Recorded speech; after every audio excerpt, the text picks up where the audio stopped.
USS Ranger was a major stepping stone in the evolution of the aircraft carrier for the US Navy, as she was the first vessel designed and built from the keel up as an aircraft carrier.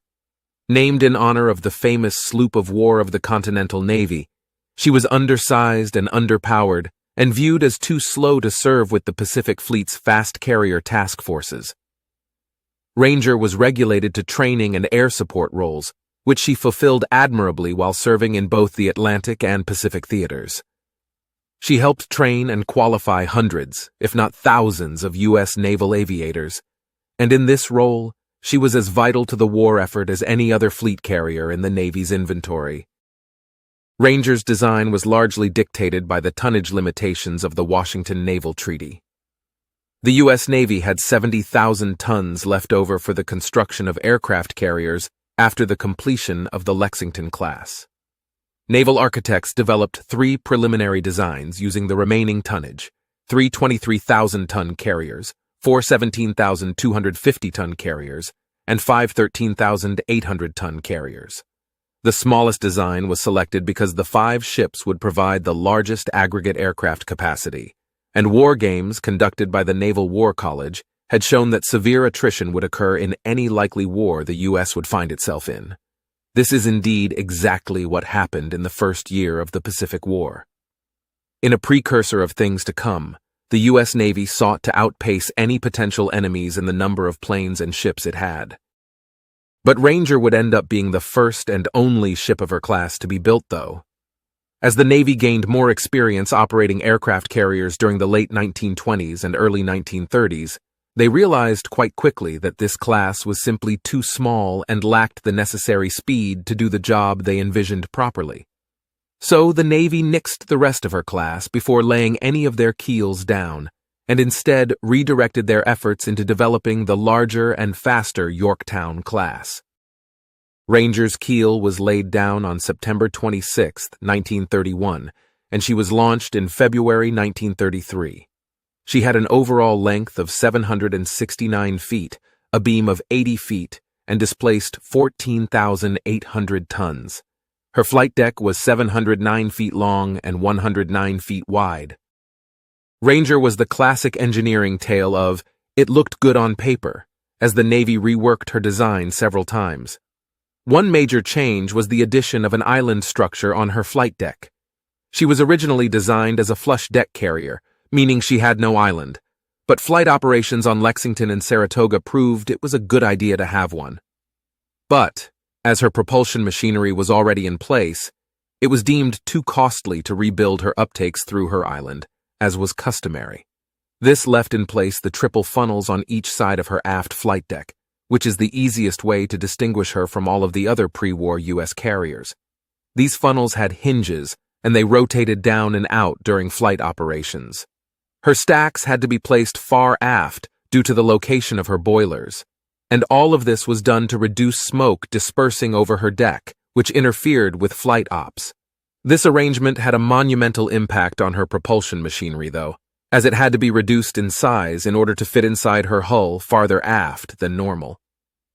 Due to this, Ranger was equipped with a 53,000 shaft horsepower plant instead of the 100,000 shaft horsepower plant she needed. Each of her shafts were driven by a geared steam turbine that used the steam provided by 6 oil-fired boilers. Her top speed was 29.3 knots, and she had a cruising range of 10,000 nautical miles at 15 knots. She was undersized and underpowered, and therefore wasn't capable of leading the forward fast carrier attack groups that the Navy envisioned. Ranger was lightly protected with only 2 inches of belt armor, 1 inch of deck armor over her steering gear, and she lacked torpedo blisters. She had 3 elevators to move aircraft between her flight deck and hangar deck, and she operated 76 aircraft at the time of her commissioning, which was equal to the Lexington class with half the displacement. This did not include torpedo bombers, though, as she was designed and commissioned without torpedo stowage, and therefore no torpedo squadron was embarked initially. This was done to save money on her construction. In early 1942, she finally got her torpedo stowage, and Torpedo Squadron 4 was activated. For air defense, She was initially armed with 8 dual-purpose 5-inch 25 caliber guns and 40 50 caliber machine guns. Her complement included 216 officers and 2,245 enlisted men, including the embarked air group. Ranger was commissioned into the fleet on June 4, 1934, and departed Norfolk in August to conduct her shakedown cruise in South American waters. In March 1935, she got underway for the Pacific, where she would operate for the next 4 years, participating in the yearly fleet exercises and training off the West Coast. She conducted the first cold weather test trials for carriers in Alaska during this period as well. In January 1939, Ranger transitioned back to the Atlantic, and by the fall of that year, she was conducting neutrality patrols along the eastern seaboard. She continued operating in this capacity through 1941 and was heading back from a patrol when the Japanese struck Pearl Harbor on December 7, 1941. After this, she patrolled the South Atlantic until late March 1942, when she entered the Norfolk Navy Yard for repairs and an overhaul. During this overhaul, she received a CXAM-1 radar set, which could detect both aircraft and ships, and also had all of her 50 caliber machine guns replaced by 20mm Oerlikon autocannons. Upon the completion of this work, Ranger steamed up to Quonset Point Naval Air Station in Rhode Island and took aboard 68 U.S. Army P-40s and personnel from the Army's 33rd Pursuit Squadron, which were destined for Accra on the Gold Coast of Africa. On May 10th, the Army fighters flew off Ranger's deck with no problem, and she returned to the U.S. In July, she repeated this mission, only this time with a full fighter group of 72 P-40s and personnel, launching them for Accra on the 19th of July. She then returned to Norfolk for battle practice and training until early October, when she moved her training to the waters near Bermuda. As the only fleet carrier in the Atlantic Fleet, Ranger, in company with 4 escort carriers, led the task force that provided air superiority during the amphibious invasion of North Africa on November 8, 1942. Early on the morning of the 8th, Ranger began launching aircraft to 3 points on the Atlantic coast of North Africa. Her planes attacked multiple airdromes and destroyed multiple enemy aircraft on the ground. Another group strafed French destroyers in Casablanca Harbor and bombed nearby shore batteries. During the 3-day operation, Ranger launched 496 combat sorties. Her aircraft scored 2 direct hits on a French destroyer, which wrecked the ship's forward half. In addition to this, Ranger's aircraft pounded a French light cruiser, dropped depth charges on 2 submarines, and knocked out coastal defense and anti-aircraft batteries. In all, Ranger's planes destroyed 70 enemy aircraft on the ground, shot down another 15 in aerial combat, immobilized 21 enemy tanks, and destroyed another 86 military vehicles.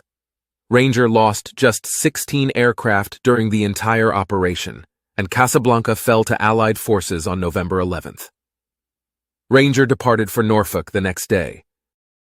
Ranger underwent another overhaul at Norfolk from mid-December to early January.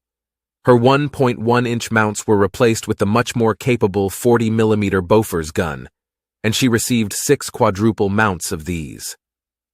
After this work was completed, she made back-to-back voyages transporting Army planes to North Africa.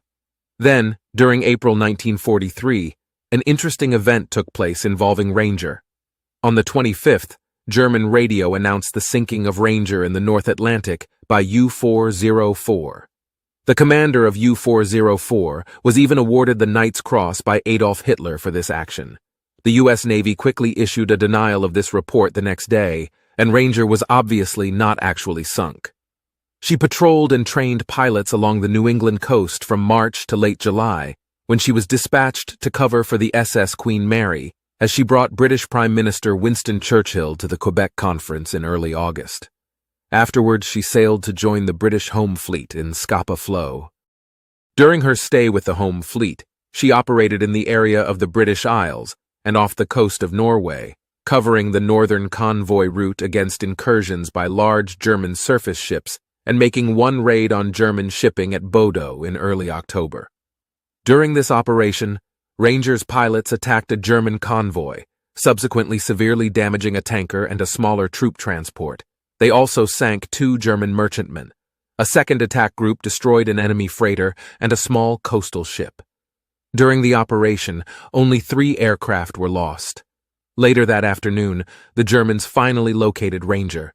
But of the 3 enemy aircraft that attacked, 2 were shot down and the other was chased away. Ranger departed the British Isles in late November and arrived in Boston on December 4th, where she stayed for the next month for an overhaul and upkeep. On January 2nd, 1944, Ranger proceeded to Quonset Point Naval Air Station, and during the rest of January, February, March, and the early part of April, she qualified pilots. In late April, she made another run to North Africa, this time to deliver 76 Army P-38s, and returned with 19 war-torn U.S. Army airplanes, plus a passenger group of service personnel. Upon her return stateside, she was sent to the Norfolk Navy Yard for yet another overhaul. This time, she had her flight deck strengthened, new aircraft catapults installed, and her radar equipment was updated. Her 5-inch guns were also removed, and a modern combat information center was added.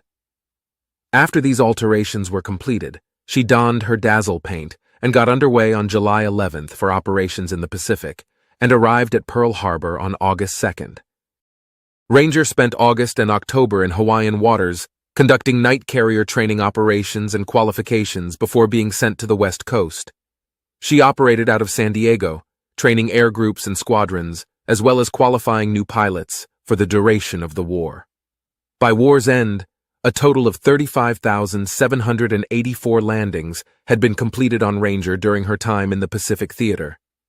On September 30th, 1945, Ranger embarked civilian and military passengers and got underway for New Orleans. Following Navy Day celebrations in the Big Easy, Ranger was underway for the East Coast, and she entered the Philadelphia Naval Shipyard on November 18th for an overhaul.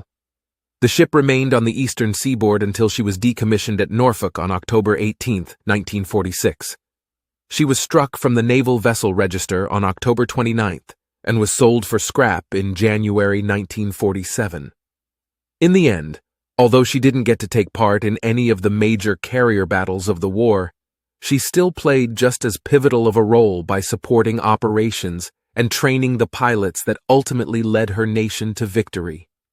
Thank you for watching, and as always, if you enjoyed this video, please hit the like button, comment, and subscribe so that we can bring you more content just like this.